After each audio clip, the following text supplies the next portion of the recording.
You're listening to From Pain to Possibility with Susi Hately. You will hear Susi's best ideas on how to reduce or even eradicate your pain and learn how to listen to your body when it whispers so you don't have to hear it scream. And now, here's your host, Susi Hately.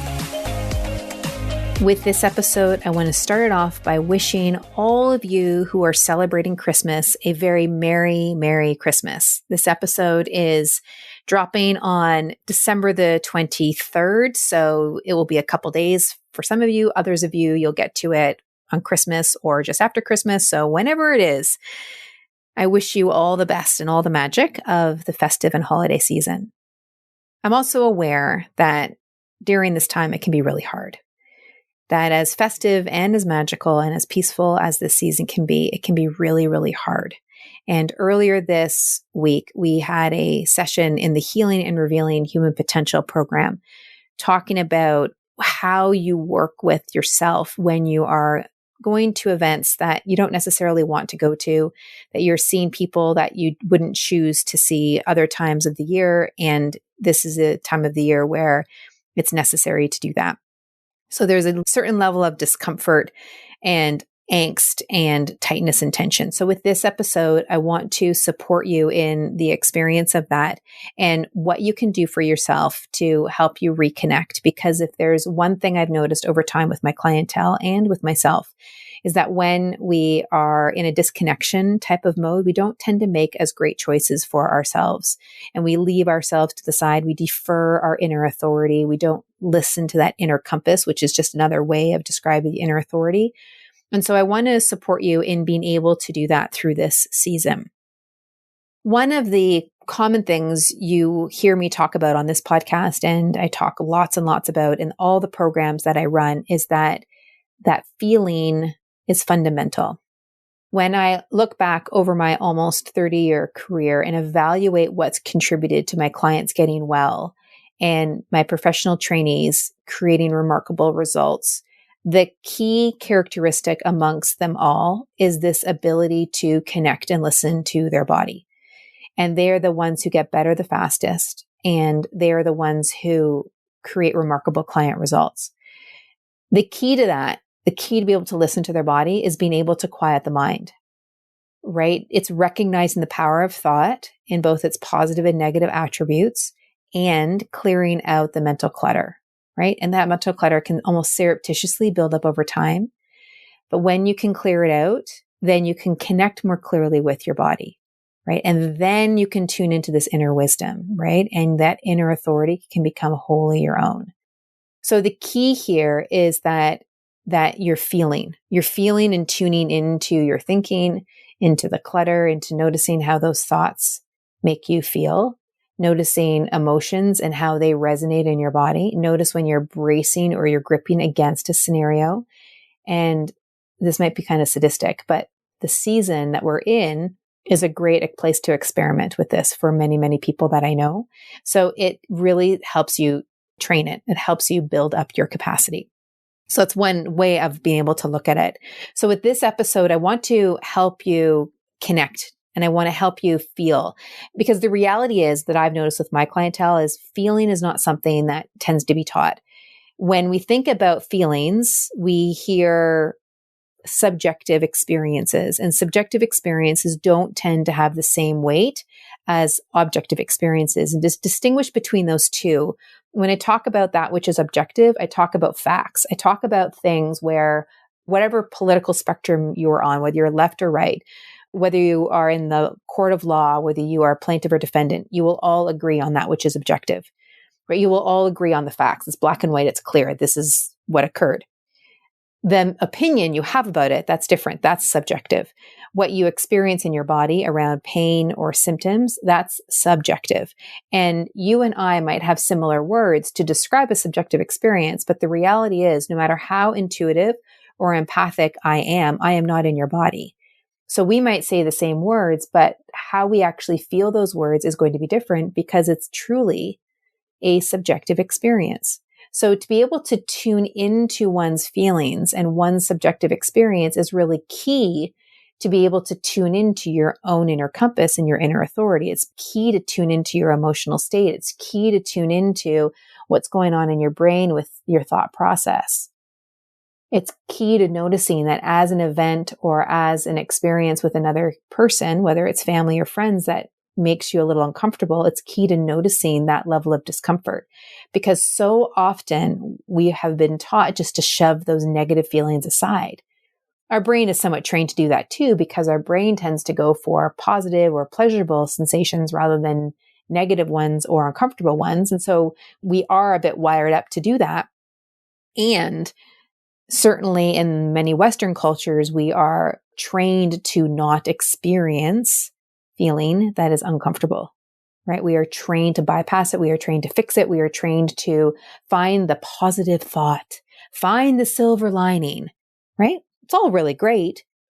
And again, the key to a healing process I have found is to get very real and realistic about what it is that you're feeling, to be able to discern it, to be able to describe it so that you can make better choices for yourself. It's so fundamental, to the point where the way I look at feelings is that they're very sacred. Feelings are sacred. They run our lives. Our actions and behaviors are driven by how we feel. Whether we feel good or whether we feel bad or anywhere in between, that is what drives what we do or don't do. Feelings don't go away. Try as we might to try and push them aside, they will only come back louder if you're not paying attention to them.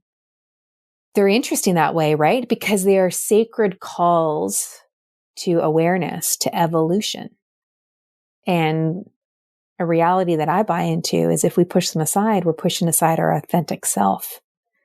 So it becomes really interesting because feelings really are this opportunity for us to grow and to evolve into the next version of ourselves.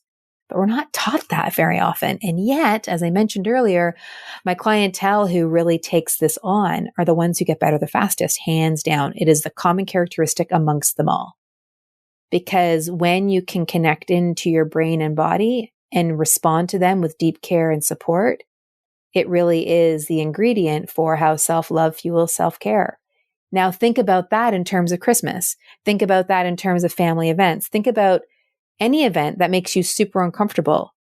And now you can discern what's going on in yourself. Now think about the action you can take. How can you support yourself? Right? It's so amazing, powerful, and can really be supportive. So an experience that I walked a group of my trainees through who are in the Healing and Revealing Human Potential program, which is a program that takes these concepts that I teach on the podcast and we dig into them and go deeper and we study them and explore them. We meet 2 or 3 times per month. There's a whole curriculum that I have within the program, plus like over 200 videos to really bring the concepts to life inside of Susi's resource library. It's a remarkable place that you can really play with these ideas and support yourself on your path of healing. I took an element of what I taught in a previous session last week. I'm going to teach you here on this episode of what you can do when you are going to an event and you're imagining what it's going to be like. And then when you're actually at the event and noticing yourself, how can you support yourself? And becomes really powerful because of something that you notice along the way. So what I'd like you to do to begin is just to notice your body right now and to notice yourself breathing. And notice how it all feels, like noticing the inhale, noticing the exhale.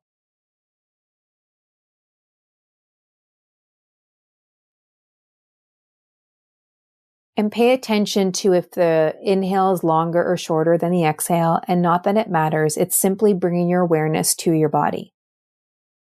It's tuning into the feeling state of your physical structure of that of your body. Okay, so now where I'd like you to go next is to think about an individual or maybe a group of individuals and have a memory of maybe last year Christmas or at another event. You're going to be seeing these people again very soon, perhaps.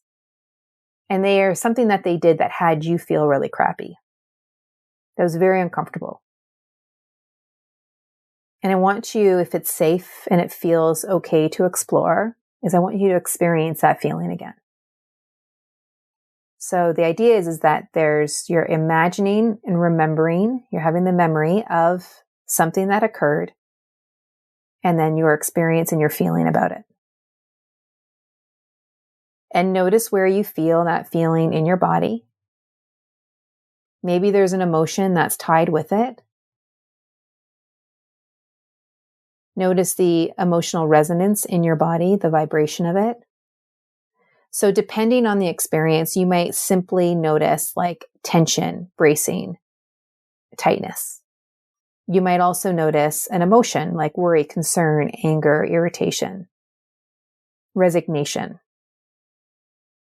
So if you're noticing the emotion, can you now feel that physical sensation of the emotion, right? Because emotions have a physical vibration inside of ourselves. So can you feel that emotional resonance in your body, that vibration?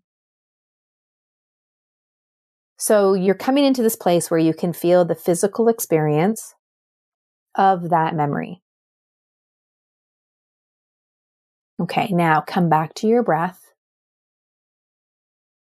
Feel your feet. We're just going to tone down because that may have sort of spiked some stuff inside of you. So we're just going to settle that out, wash it out a little bit by feeling your feet, connecting your feet to the ground or whatever they're touching on, and feeling your hands,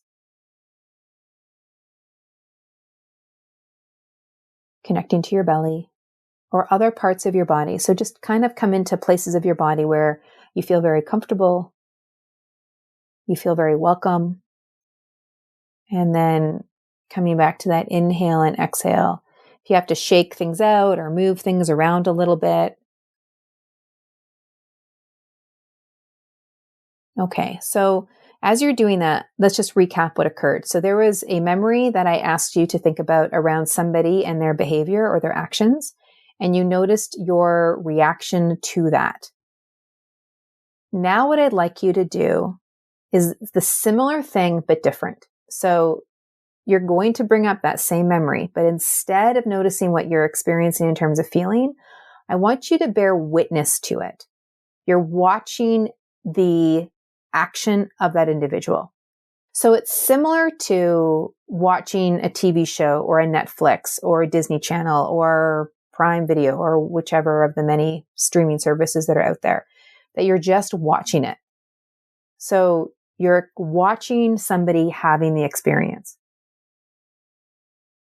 You're watching them having their behavior. You're watching them doing their thing, but you're watching it as if you're watching a movie or a TV show. And now notice what you're experiencing in your body. Now notice what's going on emotionally.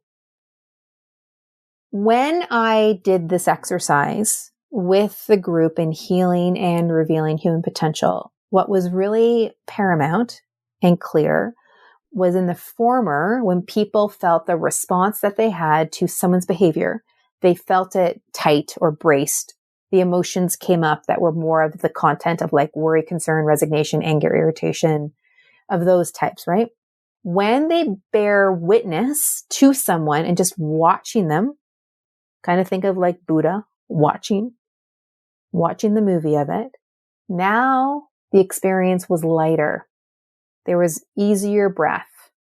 There was a less of a reaction. What was really interesting about the experience for a lot of people who had not done this before was that they realized that A, this was a memory, B, it was imagination. This wasn't something that was happening in real time. So they were conjuring it up in their own brain, which was really interesting, yeah? The second is that in the first scenario, they felt the response to it as if they were in it. And then the other was they just noticed it as being watching it. So one was like very much in the experience, and one was that they were watching the experience from afar. So it's different. We'd like to talk about in the certification program as zooming in or zooming out. So you can zoom into the experience and being in it, almost like being in the pool of it, or you can be on the side of the pool of it and watch the people in the pool doing the behavior. So here's what's really cool about it. You get to choose really where you want to be. Now, I know that can maybe sound a little simplistic. We're all humans. We all get caught. We all find ourselves in scenarios where it's like, oh, I didn't mean to be reacting this way. So the next part of this is imagine that you're at the event. This is happening. You're bearing witness to it. Like you can feel it. You're feeling the easiness of it. You're feeling like, oh, interesting. Look at them doing their thing. And then something happens and you get triggered. Something happens and you feel braced. Something happens and it's like, what? Right? And you find yourself in that space. So now you get to bear witness to yourself.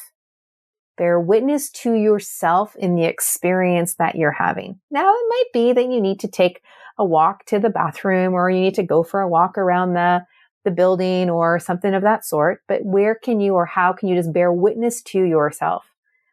And when people can bear witness, when they can take that zoomed out view of themselves and just watch themselves in the process, something begins to change. Things begin to downregulate.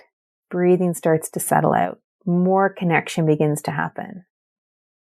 More care can happen. Better choices can be made that really serve you and yourself. So now from there, come back into your breath.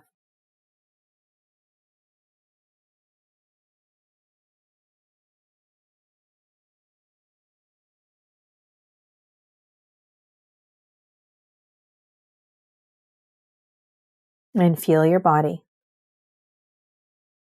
And remember that your body doesn't lie. So the sensations that you're experiencing are real.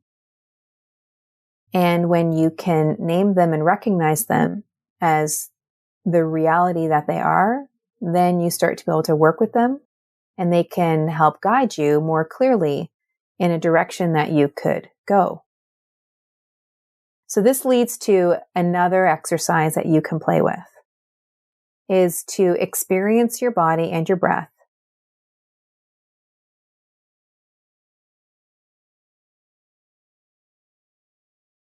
And notice maybe it's an emotion or it's a physical sensation that you're experiencing. And if it's an emotion, again, can you feel the physical vibration of where that emotion resides? So again, if it's an emotion like anger or worry or sadness or concern or irritation, where does that vibrate in your body? Like, where does that feel? Where can you feel that? Maybe it's in your head, maybe it's in your belly, or your feet, or your pelvic floor.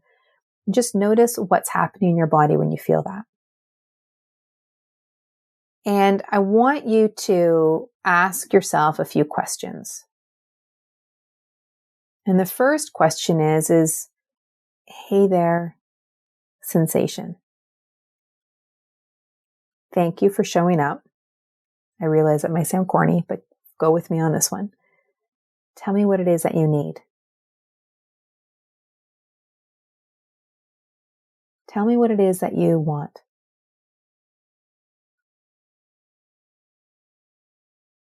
And tell me what action I need to take. Now, initially, you might not get answers right away. But as you practice it and you do it from a very heartfelt place, not like, come on, effing body, tell me this, blah, blah, blah, right? If you can just come at it from just like really, really caring, it might surprise you what arises. Okay, one final exercise for you. I like to talk about the hands being a connection to the heart. And some people will ask me, like, how is that possible? And how I make it meaningful for myself is that when you look at acupuncture meridians, there are meridians that connect from the heart to the palms of the hands. So before the pandemic, when I was seeing people live and in person, and I would touch them with my hands, I would feel them as if I was touching them with my heart. So what I offer to you is this, is let's start with placing your hands on your heart.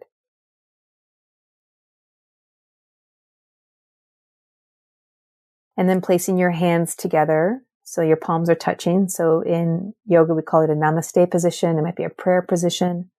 That's another way of looking at it. So palms together. And now, whether it's placing your hands on your phone or placing your hands on your keyboard or computer, or placing your hands on the turkey or on the pan that the turkey is roasting in, or on the spoon that is blending up the mashed potatoes or the Brussels sprouts or the carrots or the beans or whatever it is that you're eating, like whatever utensil it is. As you hold on to the cutlery as you're eating, think about your heart in your hand. And it's touching each of those tools. As you play a board game, as you move the chess piece, your heart is touching each of those pieces. Just consider how that can shift an experience inside of yourself. It's not asking you to not feel. It's just providing you contact with your body, something below your brain in terms of thinking, where you can simply just feel love. Love for the food, love for yourself, love for the tools and the utensils. And what I find so fascinating, when love is present, something shifts in the space. Sometimes it's more nuanced. Sometimes it's really quite magical. Just notice it. Play around with it. Take a mischievous sense of wonder about it. I'd love to know what happens for you if you play with that exercise. All in all, I wish you just a lovely time, the time that you are most wanting for this time of the season. And I look forward to connecting with you next week. Merry Christmas. If you have found this episode nurturing, resonating, you feel it in your bones of like, yes, this is so right. And you want to dig into these concepts and really study them and work with people who are on this path of really feeling, recovering and healing and connecting to their best self, you will love Healing and Revealing Human Potential. This is my membership program. It's a one-time membership fee, and we go in deep and explore our feeling. We explore our movement. We explore thinking. We explore the experience of being human and how that contributes to ourselves getting out of pain and into possibility. Just send us an email to health@functionalsynergy.com. I would love to be able to work with you. Take good care.